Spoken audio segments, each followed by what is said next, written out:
Eu estou feliz por estar na casa do meu pai, né? Hoje é Dia dos Pais e é muito bom saber que temos um pai eterno, um pai que nos adotou, que nos salvou, que nos limpou, que nos curou e que nos deu todas as coisas através de Jesus Cristo. Amém? Vamos ao momento da palavra? Você pode abrir a sua Bíblia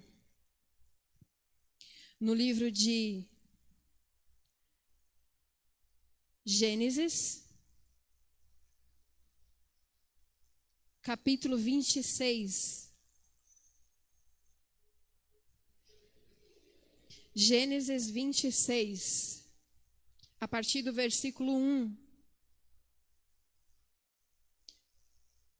Todos acharam?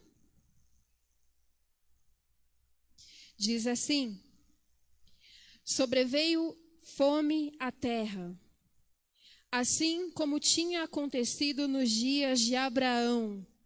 Então Isaque foi a Gerar, encontrar-se com Abimeleque, rei dos filisteus. O Senhor apareceu a Isaque e lhe disse: não desça ao Egito, mas fique. Você pode dizer fique. Mais forte, fique. Na terra que eu lhe indicar. Habite nela e serei com você, e o abençoarei, porque a você e a sua descendência darei todas estas terras. E confirmarei o juramento que fiz a Abraão, seu pai. Multiplicarei a sua descendência como as estrelas do céu, e a ela darei todas essas terras. Na sua descendência serão benditas todas as nações da terra. Você pode ir agora para o versículo 12. Versículo 12 diz assim: Isaque semeou naquela terra, e no mesmo ano, diga no mesmo ano, colheu 100 por 1, porque o Senhor o abençoava. Ele enriqueceu, continuou prosperando, ficou riquíssimo. Tinha ovelhas, boi e grande número de servos, de maneira que os filisteus tinham inveja dele. E por isso foi entulhado todos os poços que os servos de seu pai havia cavado nos dias de Abraão, enchendo de terra. Versículo 16 diz: Abimeleque diz a Isaque: saia da nossa terra. Parece que o som ficou abafado aqui. Saia da nossa terra, porque você já é muito mais poderoso do que nós. Então Isaque saiu dali e acampou no vale de Gerar, onde ficou morando. Amém? Até aqui. Hoje nós vamos falar sobre obediência. Você se declara uma pessoa obediente? Você se acha uma pessoa obediente?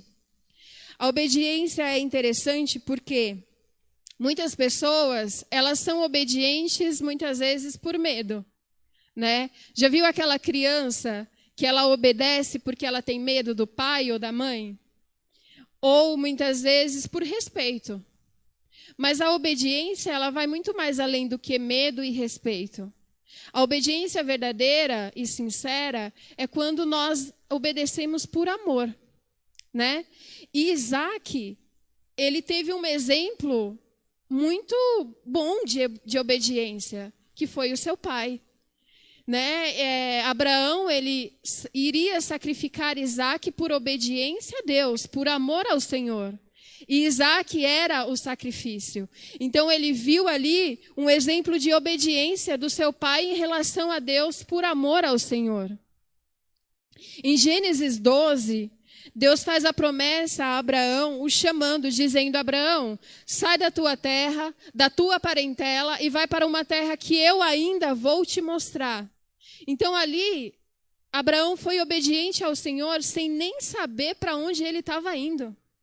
Então veja que a obediência, ela tem que ser por amor.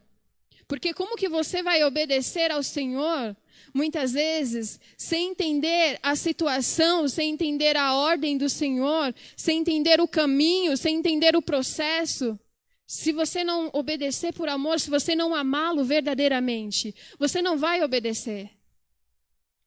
Em Gênesis 15, Deus faz a promessa de um filho para Abraão. Em Gênesis 22, Deus manda Abraão sacrificar Isaque. Em Gênesis 23, Sara morre. Gênesis 24, Isaque se casa com Rebeca. Em Gênesis 25, Abraão morre. E em Gênesis 26, que é onde nós lemos aqui, Isaque vai para Gerar. E aqui diz que Isaque, ele já tinha, em média, em torno de 40 anos. Ele já era pai de Jacó e de Esaú. Isaque era filho da promessa. Isaque, ele tinha a responsabilidade de dar continuidade ao legado do pai. Isaque, ele foi desejado por Deus.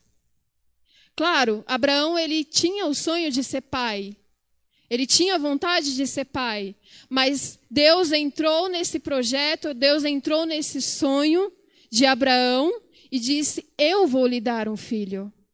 Porque Sara era estéril. Então, Isaque era filho de um milagre. Isaque era filho da promessa. E ele cresceu ali vendo o seu pai sendo obediente a Deus, obedecendo o Senhor em amor e fazendo toda a vontade do Senhor. E chegou um momento onde que Isaque, ele não tinha mais o pai, onde ele não tinha mais a mãe, e ali era o momento de Isaque escrever a história dele com Deus. Era o momento dele falar para Deus aquilo que estava realmente dentro dele, não somente pela história do pai, mas por ele mesmo. Então, em Gênesis 26, o Senhor fala para Isaque, fica em Gerar. Era um momento de crise. Era um momento de fome. A crise, você sabe o quanto que a crise nos desestabiliza. Nós estamos vivendo um momento de crise, um momento muito difícil. Eu lembro que quando teve aquela época da gasolina, quem lembra quando faltou gasolina? Era um desespero tão grande das pessoas, era uma fila enorme nos postos de gasolina, e as pessoas se desesperavam, e as pessoas, sabe, era assim um desespero como se o mundo fosse acabar. E a mesma coisa quando a gente começou aqui o momento da pandemia, era um desespero das pessoas no mercado. Você via pessoas com carrinho cheio de papel higiênico, que eu olhava assim e falava, papel higiênico para quê, né? Não estou entendendo. Mas você via pessoas com carrinho cheio de papel higiênico, cheio de carne, cheio de, sabe, aquele desespero, o mercado lotado. Então você vê o quanto que a crise desestabiliza as pessoas. A crise muitas vezes coloca a nossa vida de perna para o ar. E aqui diz que naquele momento a terra passava por um momento de fome. Só que fome, aqui na Bíblia, quando ele fala de fome, não é a mesma coisa de fome nos dias de hoje. Porque hoje, quando a pessoa fala assim, eu estou passando por fome, mas é um contexto diferente de, como que eu posso dizer? Me faltou agora as palavras. São contextos sociais diferentes, pessoas são mais bem-sucedidas, outras não. Então esse é o contexto que a gente vive de fome. Pessoas passam fome enquanto outras têm muitas comida dentro de casa e acabam jogando fora. Então esse é o contexto de fome que nós passamos hoje. Mas aqui na Bíblia não. Aqui quando diz de fome, diz que a terra ela não estava produzindo. A terra é como se a terra dissesse, eu não vou produzir alimento. Eu não vou gerar alimento. Então, era uma crise, era uma fome geral ali naquele momento. Então, aqui, todas as pessoas estavam descendo para o Egito, porque lá tinha o rio Nilo. Então, todas as pessoas desciam para lá, porque ali onde elas estavam não tinha como, não tinha alimento, não tinha condições. E o Senhor dar uma ordem para Isaque. no momento de crise, o Senhor chega em Isaac e fala com ele. E diz, Isaac, fique aqui. Não vá, Isaac. Não desça para o Egito. Fique aqui. E eu quero dizer para você, o Senhor, Ele fala conosco no momento da crise. O Senhor, Ele fala conosco mesmo em meio à confusão, mesmo em meio a muitas vezes a dor, ao sofrimento. O Senhor pode falar comigo e com você. O Senhor pode nos dar uma direção.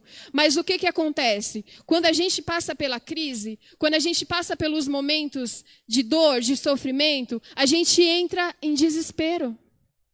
A gente começa a agir pelas nossas próprias mãos. Veja quando a gente passou por esses momentos, como eu citei agora, da situação da gasolina e agora na pandemia. O que as pessoas fazem? Elas entram em desespero. Elas começam a agir pelas próprias mãos, não porque não vai ter alimento, não porque eu não sei o dia de amanhã, não porque eu não sei o que vai acontecer, então eu já vou para o mercado, eu já vou fazer aquela compra, eu vou encher minha casa de alimento, porque eu não sei o dia de amanhã. Mas quantas vezes você e eu paramos para ouvir o que Deus tem para nos falar? Quantas vezes você e eu paramos para ouvir a direção do Senhor? E aqui Isaac teve uma direção. O Senhor disse, fique aqui. E é muito difícil você agir diferente do que as pessoas estão agindo. Quando você vê todas as pessoas indo lá para o mercado, fazendo a compra, comprando tudo, você fala, meu Deus, eu vou também, né? Porque vai que as pessoas estão certas. Vai que a maioria está certa. Não tem aquele ditado, a maioria vai com as outras? Então, vai que a maioria está certo, né? Então, eu vou junto. Então, imagine Isaac ali em Gerar e todas as pessoas descendo lá para o Egito, indo para o Egito, e Isaac ali. Imagine o que passava no coração de Isaac naquele momento. Imagine todas as pessoas fazendo algo e você agindo ao contrário do que as pessoas estão fazendo. A Bíblia fala que aquele não foi o único momento de fome. Abraão também passou por um momento de fome.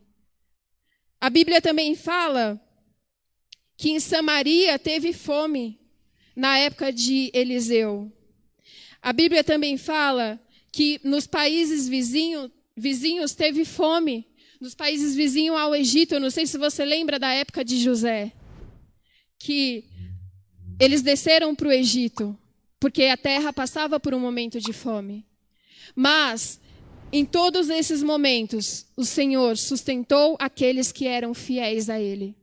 Em todos esses momentos de fome, em todos os momentos de crise, o Senhor esteve com aqueles que são fiéis a Ele. O Senhor não abandonou, o Senhor não deixou perecer, o Senhor não os deixou, o Senhor sustentou em todos os momentos.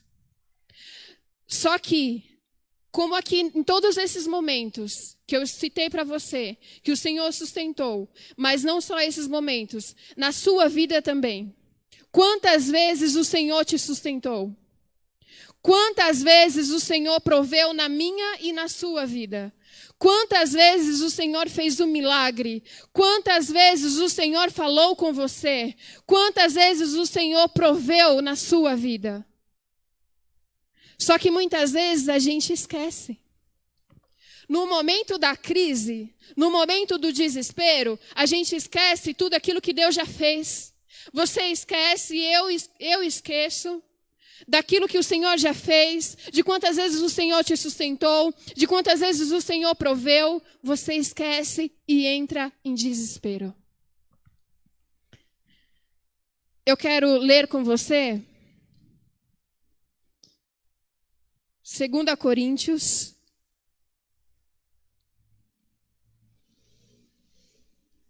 você pode abrir? 2 Coríntios 7,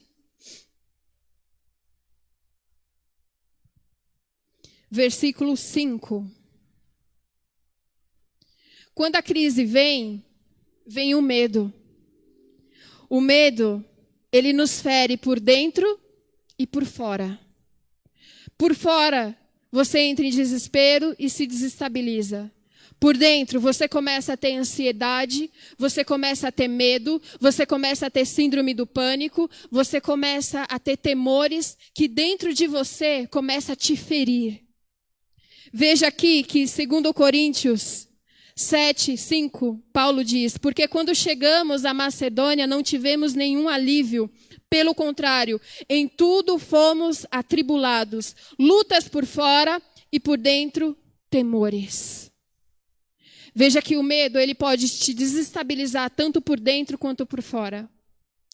E quando isso acontece, você não consegue ouvir a voz de Deus. Porque você está em volta de tanto medo, de tanto temor, de tanta aflição, de tanto desespero, que você não para ouvir a voz de Deus. Mas, em João 14, você pode abrir?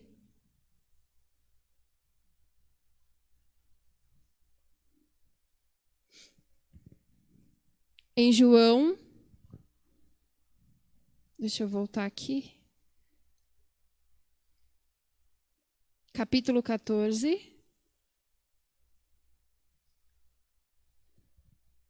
versículo 27, Jesus diz assim: deixo com vocês a minha paz eu lhes dou, não dou a paz como o do mundo. Que o coração de vocês fique angustiado nem com medo. Em outra versão diz: não temas. Jesus diz: eu te dou a paz, por isso não temas. Só que o trabalho de não temer é meu e seu. A fé começa com uma atitude interior. Você começa com dentro de você, trabalhar dentro de você a fé. Trabalhar dentro de você a confiança. Trabalhar dentro de você o amor ao Senhor. Quando você começa a fazer isso, você começa a não temer. Porque quantas vezes na Bíblia o Senhor fala: não temas, não temas, não temas, não temas. Por quê? Porque não temer é um trabalho meu e seu. Você precisa trabalhar a sua confiança, o seu amor no Senhor. Para que você não tema e alcance essa paz que Jesus já me deu e já te deu, que excede todo o entendimento. Então, nos momentos de crises, lembre-se, não temas.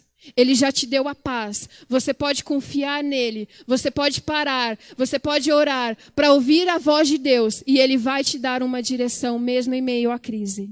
Amém? Glória a Deus.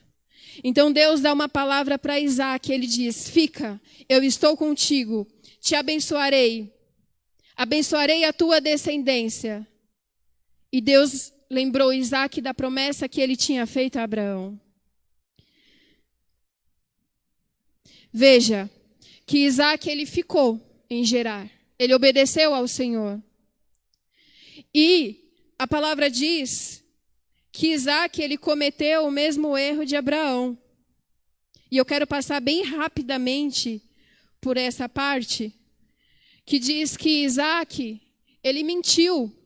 Ele disse que a mulher dele era a irmã dele. Eu não sei se você lembra que Abraão, ele cometeu esse mesmo erro. Ele disse que Sara não era a mulher dele, era a irmã dele. Por medo de matarem ele. Então ele mente, ele comete o mesmo erro. Mas aqui eu quero dizer para você que mesmo errando, Deus, ele não voltou atrás na promessa que ele tinha feito para Isaac. Deus, ele continuou com a promessa que ele tinha feito. Isso mostra para mim e para você que Deus, ele não escolhe pessoas perfeitas. Você não é perfeito, eu não sou perfeita. E Deus não está em busca de pessoas perfeitas. Deus está em busca de pessoas obedientes. Deus está em busca de pessoas que o amem acima de todas as coisas. Ele não está buscando perfeição. Aqui mostra, porque Deus faz questão, irmão, de mostrar na Bíblia que ele errou.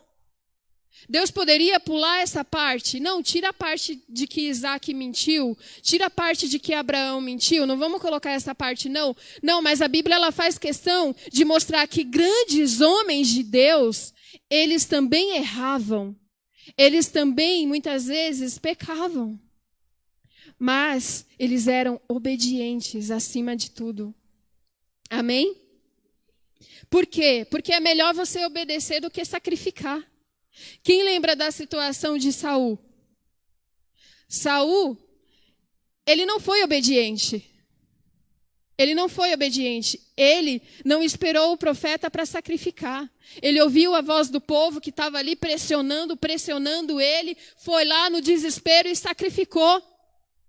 Outro exemplo, Moisés no deserto, quando estava com o povo, estava ali pressionado com o povo, e Deus diz para ele, Moisés, fala com a rocha. Moisés foi lá, bateu na rocha, desobedeceu. E uma desobediência nossa gera muitas consequências. Então, irmão, é melhor você obedecer do que você sacrificar. Deus está em busca de corações obedientes, não de corações que querem sacrificar e fazer e fazer e fazer. Seja obediente àquilo que Ele pede a você. E disso Ele se agrada. Amém? Então o Senhor, Ele manteve a promessa dEle, Ele manteve a palavra dEle, mesmo Isaac errando. Em Gênesis 25:12, a palavra diz, Isaac ficou. Mas Isaac fez o quê? Você pode ler aí? No versículo 12.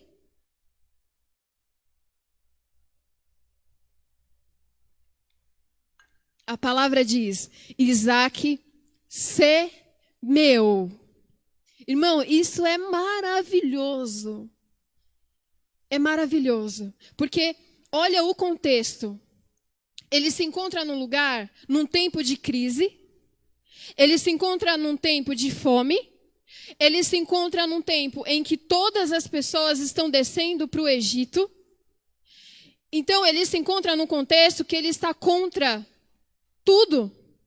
Ele está contra as pessoas, ele está contra a situação geográfica, ele está contra todo aquele contexto que ele está vivendo. E a palavra diz que mesmo na crise, Isaac semeou. Isaac não ficou de qualquer jeito. A palavra de Deus era, Isaac, fique. Mas Deus não disse para ele, Isaac, fique e semeie. A semeadura foi uma atitude de Isaac. A semeadura foi uma atitude dele. Ele não somente obedeceu, mas ele foi além daquilo que Deus tinha pedido para ele. Ele foi além. Pela fé, Isaac semeou. O que eu quero dizer para você, quantas vezes Deus te dá uma ordem? Fique. E você fica, mas você fica de qualquer jeito. Quantas vezes Deus pode ter falado para você, muitas pessoas podem estar saindo da igreja, mas fica. Tem pessoas saindo, mas fica. A minha ordem para você é fica. E você diz, tá bom, eu vou ficar. Mas eu fico, eu não canto. Eu fico, mas não prego. Eu fico, mas não limpo. Eu fico, mas eu vou ficar aqui esperando para ver o que Deus vai fazer. Quantas vezes Deus diz para mim e para você, fica nesse emprego. Você diz, tá bom, eu fico, mas eu não trabalho como eu trabalhava antes. Eu fico, mas eu não vou fazer além do que aquilo que é a minha obrigação. Ou seja, você obedece, mas faz as coisas de qualquer jeito. Você obedece, mas você não tem fé o suficiente para ir além do que aquilo que Deus te pediu. A palavra diz que Isaac ficou, mas Isaac não ficou de qualquer jeito. Ele ficou e semeou. Você pode semear em meio à crise. Ainda que a situação diga que não vai dar. Ele estava semeando numa época de fome, onde a terra estava dizendo, eu não vou dar fruto. Eu não vou dar alimento. E ele foi contra isso. Por que Isaac semeou? Porque ele tinha uma palavra sobre a vida dele. Ele tinha uma palavra liberada sobre a vida dele. Isaac semeou, não naquela terra, mas Isaac semeou em cima da palavra que Deus tinha dado para ele. Fique, porque eu estou contigo. Fique, porque eu te abençoarei. E essas mesmas palavras, irmão, está sobre a minha, está sobre a sua vida. Então, não, quem dita as regras, irmãos, não é o governo. Quem dita as regras não é a crise. Quem dita as regras não é a situação. Quem dita as regras não são as as pessoas. Quem dita as regras é o Deus. É o Deus Todo-Poderoso que diz, eu estou contigo, eu te abençoarei. Então não importa se vai ter crise, não importa o que vai acontecer, não importa se portas estão fechando, não importa se empresas estão mandando pessoas embora, não importa se pessoas estão indo embora da igreja, eu vou ficar e eu vou semear, porque eu tenho um Deus que liberou uma palavra sobre a minha vida, que diz que é comigo e que me abençoaria. Aleluias! Glória a Deus, você pode dar uma salva de palmas ao Senhor?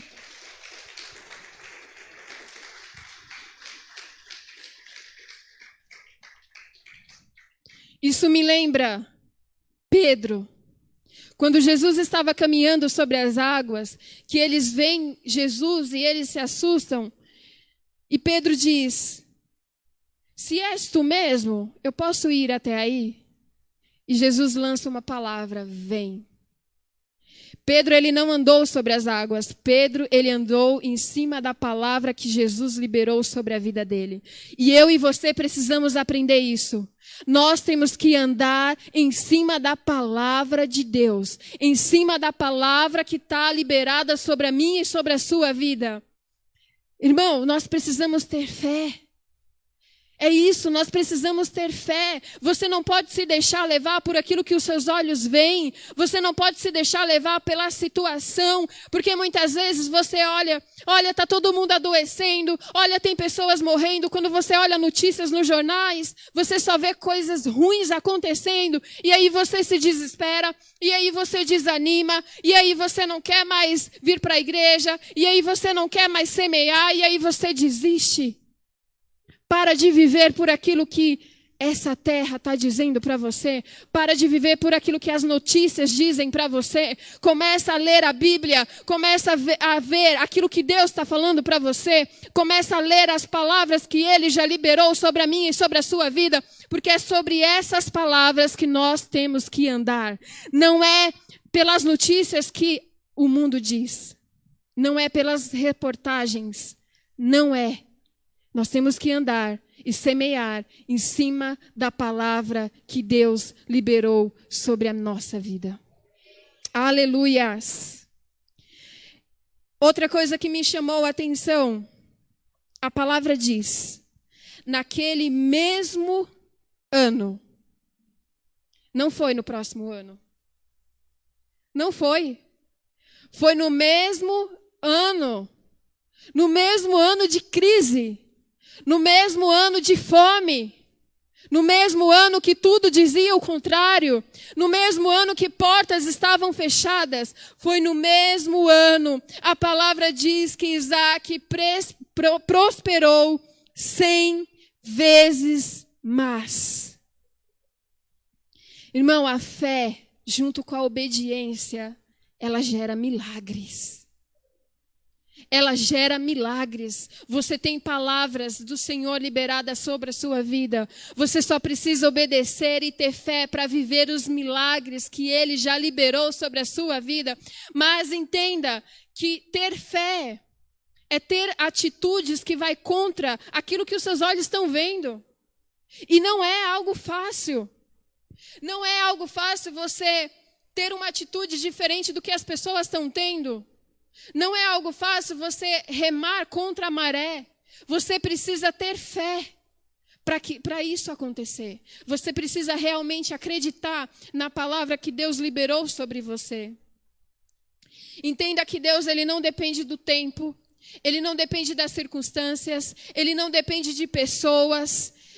Deus, Ele não depende de nada. Ele pode trazer à existência aquilo que ainda não existe.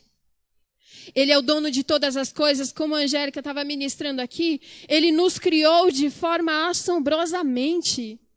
Ei, aquele Deus que te criou, o mesmo Deus que te criou, que te formou e que criou todas as coisas, será que há alguma coisa impossível para Ele? Há alguma coisa impossível para o Senhor? Não, não há. Então, por isso, muitas vezes nós não vivemos os milagres. Porque nós não temos ousadia. Você precisa ter ousadia para andar sobre as águas. Você precisa ter ousadia para sair do seu lugar e ir para um lugar que Deus ainda nem te mostrou. Você precisa ter ousadia e fé para pegar o seu filho e ir para um monte e sacrificar por amor e obediência a Deus. Você precisa ter fé para construir uma arca no tempo de Noé, onde não tinha chuva, onde não tinha a tecnologia que nós temos hoje. Você precisa ter fé para viver essas coisas. E a fé, ela vai contra a lógica. Não espere que as coisas tenham lógica para que você acredite, porque isso não vai acontecer. A fé, ela vai contra toda a lógica humana. Não faz sentido mesmo. Não faz sentido aquilo que Deus pede para mim e para você, porque não tem lógica humana. Não procure fazer sentido as coisas de Deus. Você só precisa crer e obedecer. Amém? E aí, vamos continuar aqui. A palavra diz que ele enriqueceu, continuou prosperando, ficou riquíssimo. Tinha ovelhas, tinha boi, tinha servos. Só que aconteceu algo. No meio de tudo isso, a palavra diz que os filisteus entulharam os poços de Isaque. No momento em que ele estava prosperando, no momento em que tudo ia bem, a palavra diz que eles tiveram inveja de Isaque. Entenda que quando você começar a crescer em cima da palavra que Deus te deu, você começar a prosperar, você começar a ser engrandecido pelo Senhor, pessoas vão te invejar. Pessoas vão olhar para você e vão achar que você conquistou aquilo assim, ó. Como é que pode? Como é que pode você, aquela pessoa do nada assim, agora tem uma casa? Como é que pode? Agora a pessoa tem um carro? E agora como isso aconteceu? Só que eu quero que você entenda que quando a palavra fala de semear, ela está falando em todas as áreas da sua vida, certo? Não é só financeiramente, mas em todas as áreas da sua vida, no seu ministério, na sua vida espiritual, na sua família, em todos os sentidos da sua vida você pode semear. Que se você semear em cima da palavra que o Senhor te deu, isso vai frutificar. Então, se você começar a crescer, por exemplo, no seu ministério, e as pessoas começarem a olhar para você e falar assim, quem é essa pessoa que está louvando ali? Nossa, mas era aquela fulaninha lá que não era ninguém? Nossa, mas quem é aquela pessoa que está pregando? Era aquela fulaninha lá que ninguém dava nada? Nossa, mas quem é aquele casal ali que... Nossa, mas eles estão tão bem assim de vida? Mas era aquele casal que ninguém dava nada? Então entenda, você pode prosperar em todas as áreas da sua vida. E as pessoas vão começar a te invejar por isso. Só que aqui, eles sabiam da história. Eles sabiam que Isaque tinha semeado num tempo de fome. Ele tinha semeado num tempo de crise. Eles conheciam a história dele. Assim como as pessoas muitas vezes te julgam, te invejam, mas elas conhecem você. Elas sabem quantas vezes você usou um par de sapato durante anos para construir uma casa. Elas sabem disso, irmão. Pode ser que tenha pessoas que não sabem, mas tem pessoas que sabem. Elas sabem quantas vezes você ousou acreditar naquilo que Deus tinha para você. Só que elas fingem que não sabem. Elas fingem que não sabem. E olham para você e julgam a sua vida e te invejam. E eles tinham tanta inveja de Isaque, tanta inveja, irmão, que eles falaram assim, Isaque, sai daqui. Sai daqui. Sabe aquela coisa da pessoa ter tanta inveja de você que ela não suporta te ver? Ela não suporta te ver prosperar? Ela não suporta te ver crescendo? Ela não suporta ver a sua prosperidade. Você ousou, você acreditou, você sofreu, você chorou. Mas mesmo assim, para ela não importa. Ela não suporta ver você prosperando. E essa inveja é tão grande que ela não suporta estar perto de você. Então eles disseram para ele, Isaac, sai daqui. Sai da nossa terra. Vai embora, Isaac. Nós não suportamos ver você prosperar, porque você está ficando tão grande, que está sendo maior do que nós.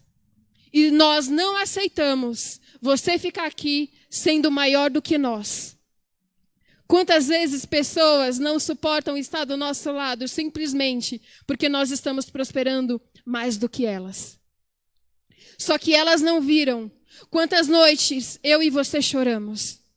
Elas não viram quantas vezes eu e você ousamos estar na presença do Senhor, semeando dia após dia, como diz a palavra. Aquele que leva a semente andando e chorando, voltará com seus feixes. Talvez você andou, semeou chorando. Você pegou a sua semente e foi chorando e semeando, chorando e semeando. E por isso o Senhor te honrou. Só que as pessoas não veem isso. Então eles disseram para Isaac, sai daqui, Isaac. Nós não suportamos estar perto de você.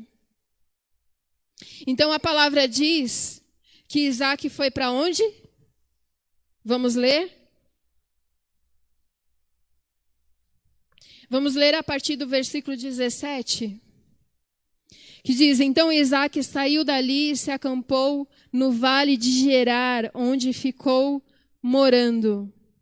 Isaac tornou a abrir os poços que haviam sido cavados nos dias de Abraão. Isso aqui é outra coisa também que chama muita atenção. Porque quantas vezes as pessoas entulham os seus poços? Você está indo bem, você está prosperando e as pessoas começam a te matar. Talvez te matem em palavras, talvez comecem a falar mal de você, talvez comecem a te denegrir por trás. Começam a entulhar os seus poços, E aí o que você faz? Quando tem situações que você vê que pessoas estão contra você, que pessoas estão falando mal de você, que pessoas não gostam de você, que pessoas não querem estar perto de você, que as pessoas não te apoiam, que as pessoas não gostam de você, que as pessoas não te aplaudem, você começa a fazer o quê? A desistir. Só que Isaac não.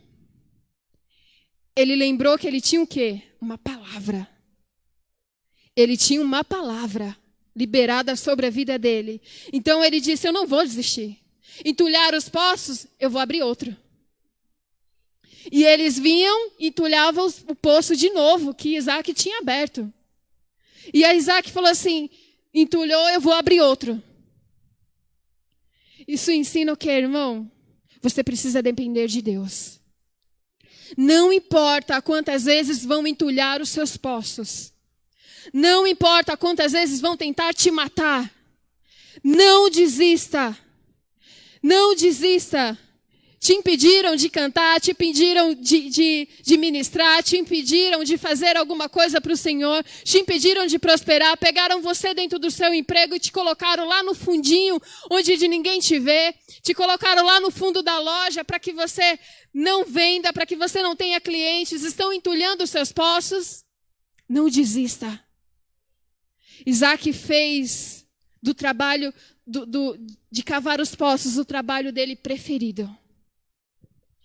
É tipo assim, estão tentando me matar, eu vou usar isso como a minha inspiração. E vou para cima. E vou abrir outros poços. Porque não vai ser o homem que vai me parar. Você sabe por quê? Porque a bênção que Deus libera sobre a minha e sobre a sua vida é irrevogável. Não vai ser o homem que vai impedir do Senhor te abençoar. Não vai ser as pessoas que vai impedir o Senhor de te abençoar. Elas podem falar mal de você. Elas podem denegrir a sua imagem. Elas podem te colocar lá no fundinho. Elas podem tentar te matar. Elas podem tentar tramar contra a sua vida, mas aquilo que Deus liberou sobre a sua vida não vai mudar, porque a palavra dele foi liberada. Ei, por isso não pare por causa de pessoas.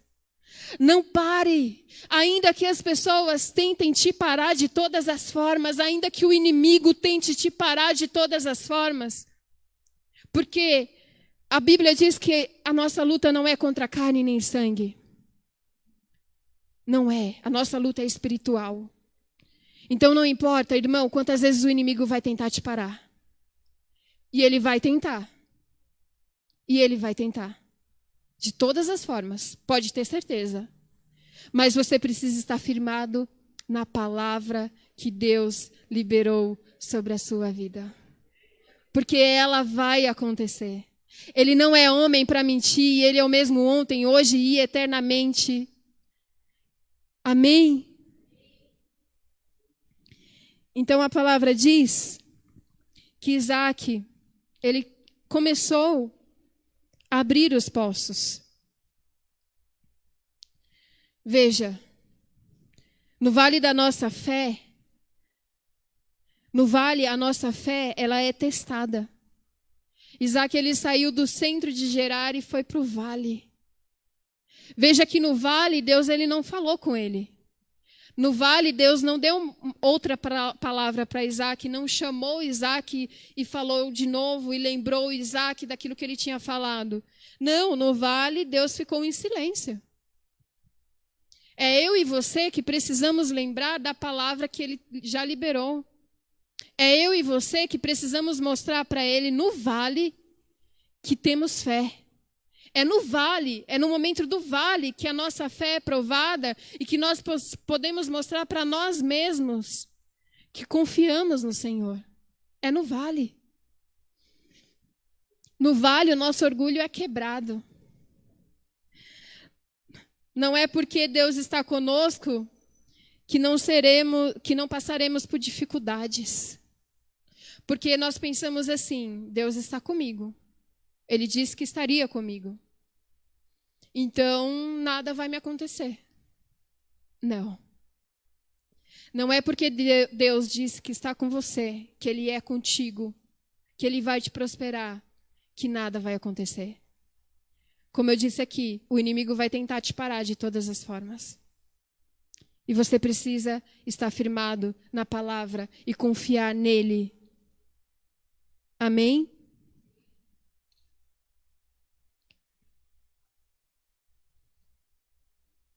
Então, no vale, a palavra diz que Isaac, ele abriu 3 poços. O primeiro poço se chama Ezeque, que significa contenda. Você pode ler aí no versículo 20. Mas os pastores de Gerar entraram em conflito com os pastores de Isaac, dizendo: esta água é nossa. Por isso Isaac chamou o poço de Ezeque. No versículo 21, então cavaram outro poço, e também por causa desse houve conflito. Por isso recebeu o nome de Sitna, que significa oposição. Partindo dali, no versículo 22, partindo dali, Isaac cavou ainda outro poço. Como por esse não houve conflito, e deu-lhe o nome de Reobote, e disse: porque agora o Senhor abriu espaço para nós, e vamos prosperar nessa terra. Então veja que Isaac, ele não desistiu. Primeiro entulharam os poços dele lá, quando ele estava no centro de Gerar, e expulsaram ele.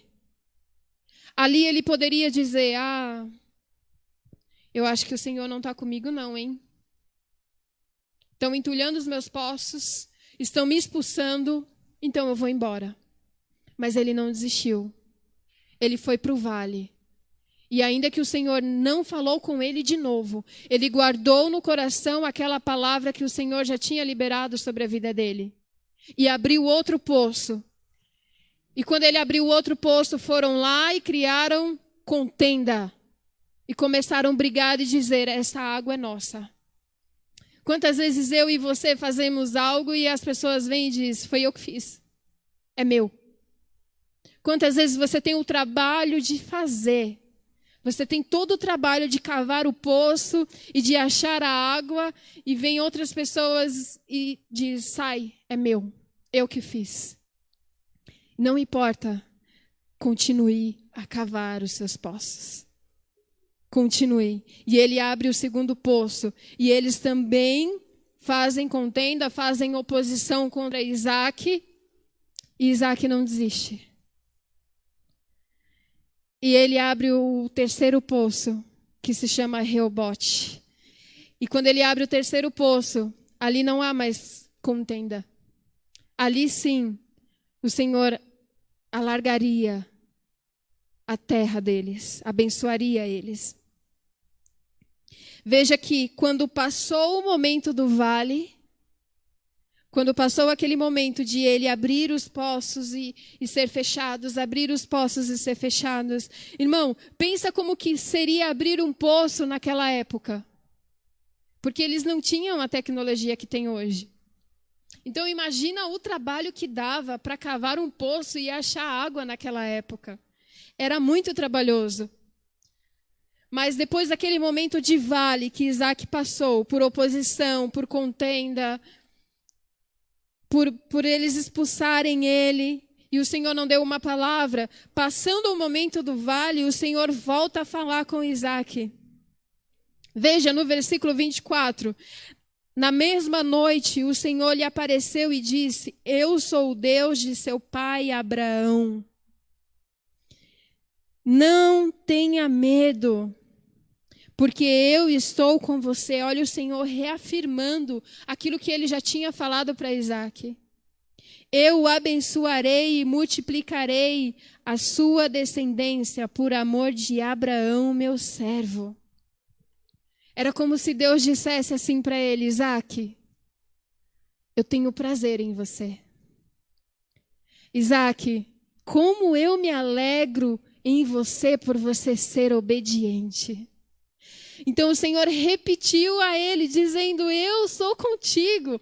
Imagina aquele pai, aquela mãe que tem prazer no filho, que tem orgulho. E você abraça o filho e fala: filho, como eu te amo, como eu tenho prazer, como eu tenho alegria em você. Imagina o quanto o Senhor tem alegria em mim e em você quando somos obedientes a Ele. Quando mostramos a Ele que o amamos em obediência. Então o Senhor fala com Isaac depois do vale. E agora acontece algo muito interessante. Eu imagino que quando Isaac ele foi expulso, muitas pessoas viu que ele foi humilhado e que ele foi expulso. Então, a palavra diz no versículo 25 que Isaac levantou um altar ao Senhor, invocando o seu nome, e armou uma tenda, e os servos de Isaac abriram ali um poço. Então ele adorou ao Senhor naquele momento. No versículo 26, diz: Abimeleque e o seu amigo Austate e Ficol, que eram os dois homens de confiança de Abimeleque, comandante do seu exército, saíram de Gerar para encontrar Isaac. Eles expulsaram Isaac e agora foram atrás de Isaac. No versículo 27, Isaac perguntou: Por que vocês vieram à minha presença? Em outra versão diz: o que vocês estão fazendo aqui? Vocês não me expulsaram? Vocês não me mandaram embora? O que vocês vieram fazer atrás de mim? Isaac diz no versículo 27, por que vocês vieram à minha presença, se me odeiam e me expulsam no meio de vocês? Versículo 28, eles responderam: vimos claramente que o Senhor está com você. Irmão, isso é a melhor coisa. Você não precisa de plateia, você não precisa de aplausos, você não precisa de apoio, de abraços, ainda que isso seja muito bom. É muito bom você ter o apoio das pessoas. É muito bom você ser aplaudido. É muito bom você ser abraçado e apoiado. Mas você não precisa disso.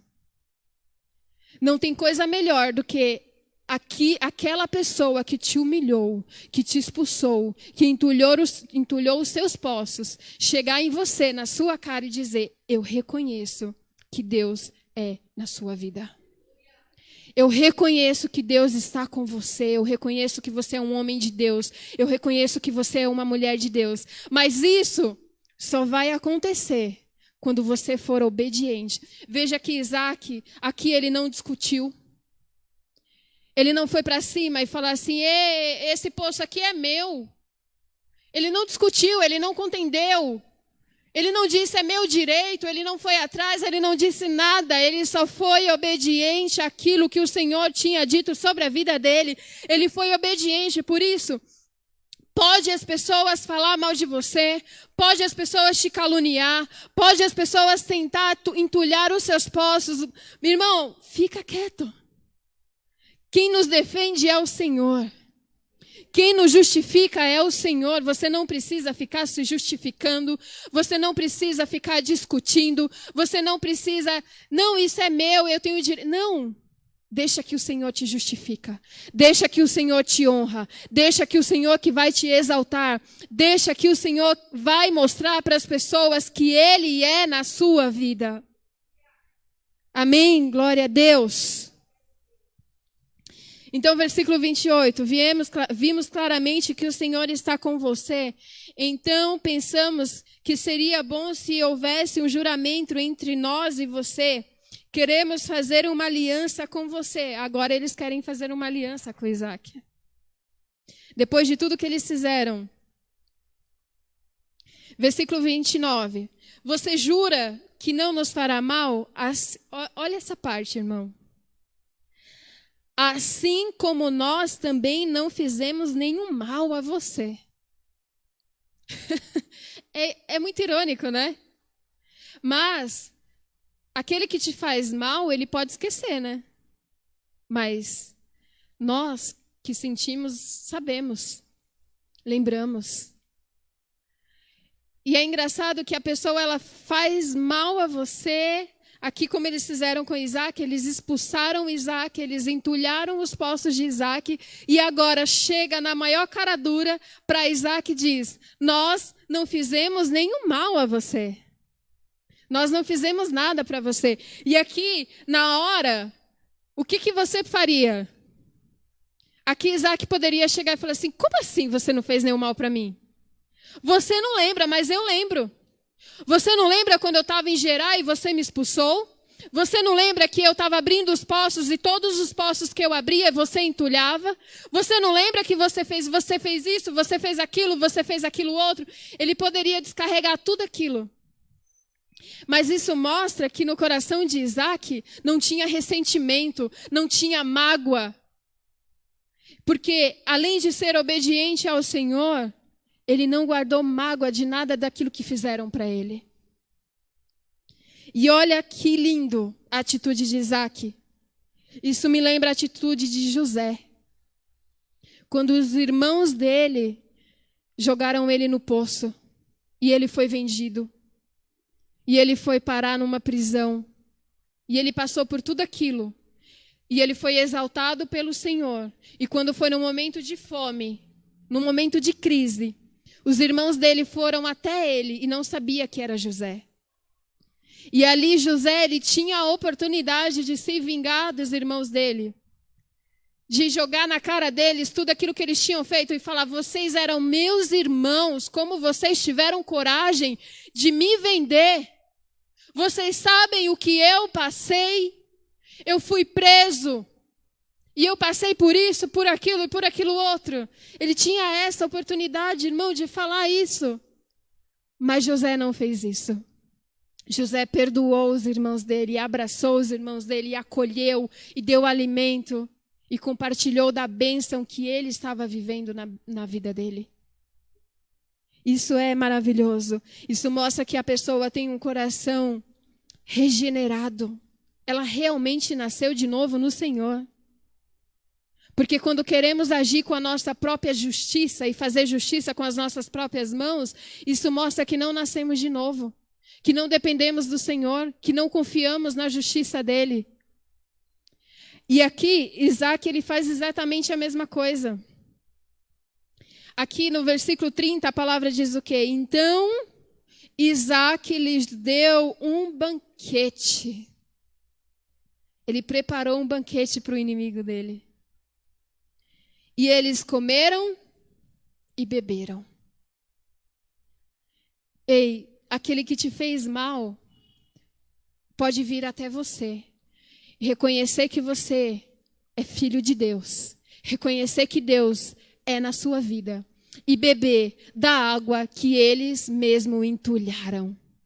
Eles vão beber da água do poço que eles mesmo entulharam. Porque aqui a palavra diz, eles comeram e beberam. Então eles mesmos vão beber da bênção, vão comer da bênção, vão partilhar da bênção que Deus liberou sobre a sua vida. Oh, aleluias! Porque Jesus, ele diz que devemos amar os nossos inimigos, que devemos dar alimento, dar água. Tem um livro que é muito forte que o apóstolo me emprestou, que é sobre discipulado. E esse livro é um tapa na cara. Porque você olha para ele e fala, eu estou muito longe disso. E nesse livro ele fala, o discípulo de Jesus, ele não tem só que amar aqueles que o amam. Mas você tem que amar da mesma forma os seus inimigos. E não só amar, mas fazer o bem para eles. Você tem que amar, você tem que cuidar, você tem que fazer o bem. E se você tiver que partilhar da bênção que Deus colocou na sua vida com o seu inimigo, você vai ter que partilhar. Porque não dependemos de pessoas. Não dependemos de pessoas. A nossa fonte de bênção, de vida, de alegria, de amor, de paz, é uma fonte inesgotável. É a nossa rocha eterna, é a nossa rocha poderosa. E quando você entende isso, não importa quantas pessoas te firam, não importa quantos poços vão te entulhar, não importa as circunstâncias em sua volta, você está ligado na rocha, na videira verdadeira, naquele que te alimenta, na fonte de vida eterna. Então você pode amar, você pode perdoar, sim. Por quê? Porque você se alimenta de uma fonte de amor, de perdão e de vida que é inesgotável. Essa fonte nunca vai acabar, então você pode sempre estar ligada a ela e sempre se alimentar e sempre ter amor para dar a seus inimigos e sempre poder amar e sempre poder perdoar quantas vezes for necessário. Aleluias! Você pode se colocar de pé?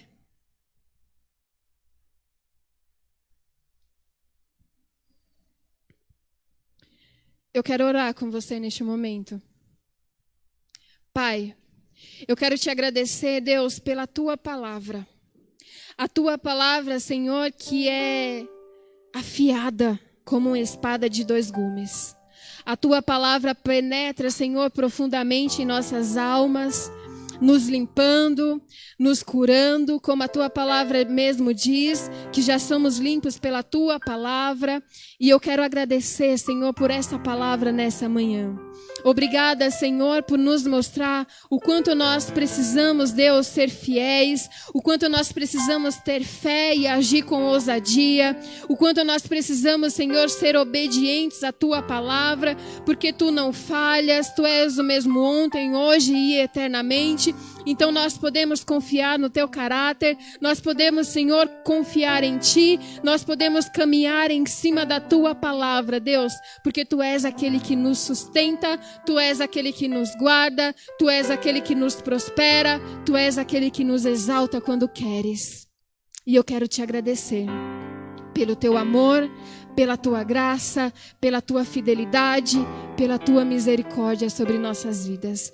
Que nós não possamos, Deus, caminhar pelos nossos olhos, não caminhar por vista, não por aquilo que nós estamos vendo, mas que possamos, Deus, caminhar pela fé. Não importa o que está acontecendo em nossa volta, não importa se a economia está quebrada, não importa se os governos, Pai, estão em confusões, não importa, Senhor, a pandemia, o que importa, Senhor, é que o Senhor está conosco, ainda que passamos pelo fogo, não vamos nos queimar, ainda, Deus, que passarmos pelas águas, eu sei que não vamos nos afogar, ainda que passamos pelo vale da sombra da morte, o Senhor está contigo, pois a tua vara e o teu cajado nos consolarão. Aleluias. Obrigada, obrigada e obrigada. Você pode aplaudir a Ele?